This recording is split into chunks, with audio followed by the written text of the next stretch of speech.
I want to talk about a couple of issues with you, which are in the news, which you have quite strong views about. One, I want to play you a clip. This is the British Prime Minister, Rishi Sunak, who was heard on a leaked video talking about the big trans debate at the moment. You may have noticed Ed Davey has been very busy. Like me, you have probably seen that he was busy trying to convince everybody that women clearly had penises. And I was reflecting, you all know I am a big fan of everybody studying maths to 18. But it turns out that we need to focus on biology to 18. So this has become a big thing, right? Along with the question, what is a woman? There's now a big debate where British political leaders have been asked about whether a woman can have a penis, and they've given varying answers. The British Prime Minister says no. The Labour leader says 99% of women do not. And the Liberal Democrat leader, who he was referencing there, says clearly women can have penises. On the face of it, this might seem a strange debate to be having, but what are the answers? I mean, you're a presidential candidate. Well, in the United States, I think we are obviously going through a cultural transformation. People are getting more comfortable with the notion of gender fluidity, non-binary sexuality. For me, it's an issue of freedom. People get to be whoever they want to be, do whatever they want to do if it doesn't hurt anyone else. To me, we have to follow a North Star in our society. That North Star is the idea that all people are created equal. If you talk to me about a trans American, the part that matters to me is the word American. And so... But what is a woman to you? Listen, it's whatever at this point in somebody's culture, in American culture, certainly kind of whatever anyone says that it is. Yeah, but it can't be. It can't be though. Yes, it absolutely can. If people you want say to until it identify hurts people, way. But if anyone can put their hand up and say they're a woman, we have a situation we had recently where the leader of the of Scotland, Nicola Sturgeon, of the Scottish National Party, she had to resign after putting a biological male rapist into a women's prison.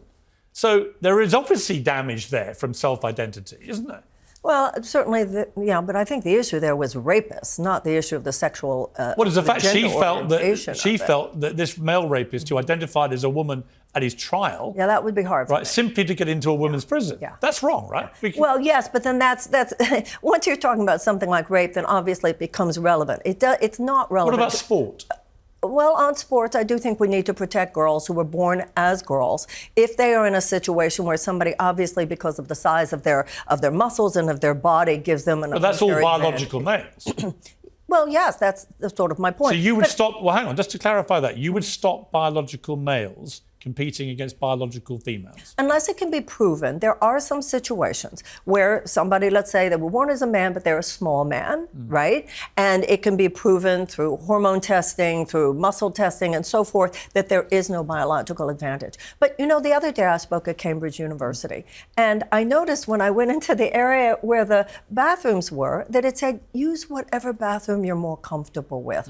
And I thought, oh my God, it could be that easy. So I think everybody needs to lighten up on this issue. Well, it's fine, except it's hard to lighten up if you are, say, a female Olympic athlete and you're losing out on your place. Well, that's because a biological male who's 6'3" and built like an outhouse decides to take your slot by saying, hey, I'm a woman, which goes back to your initial thing that you should all be what you want to be. Well, sure, I want to be, I want to be a movie star, but I'm not. There's a reality check.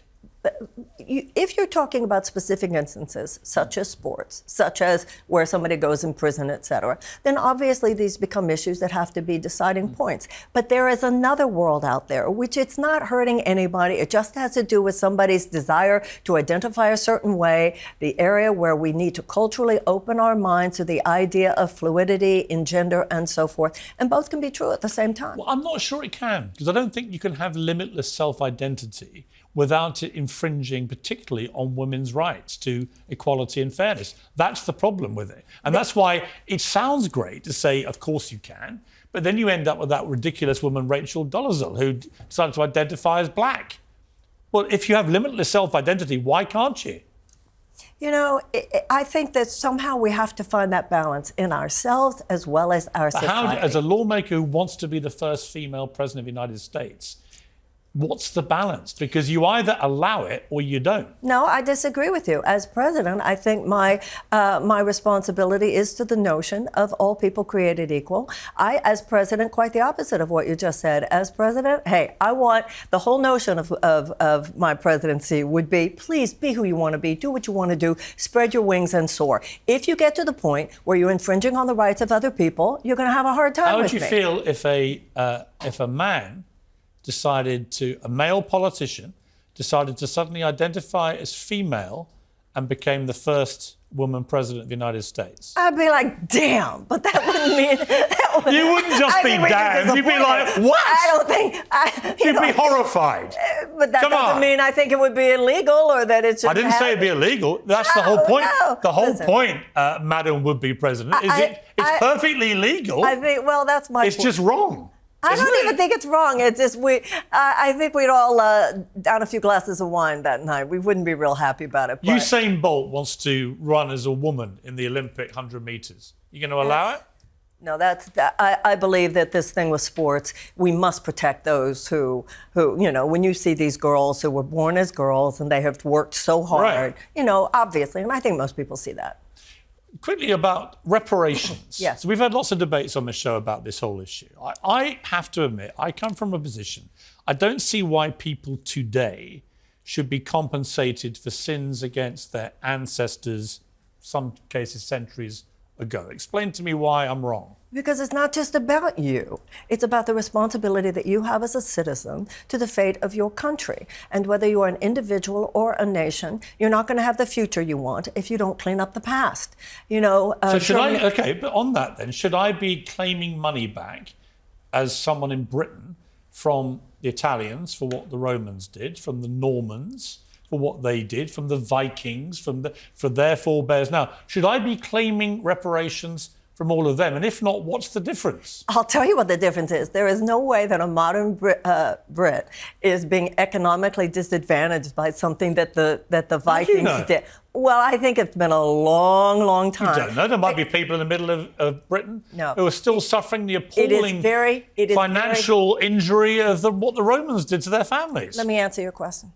It is very obvious that there has been intergenerational hardship financially. The gap between blacks and whites that is so egregious in America today is a legacy not only of slavery, not only almost 250 years of slavery, but also of almost 100 years since then of institutionalized suppression of black people. This is 350 years. But at what point do we stop feeling guilty about the past? After we've paid our debt. Or paying for the past.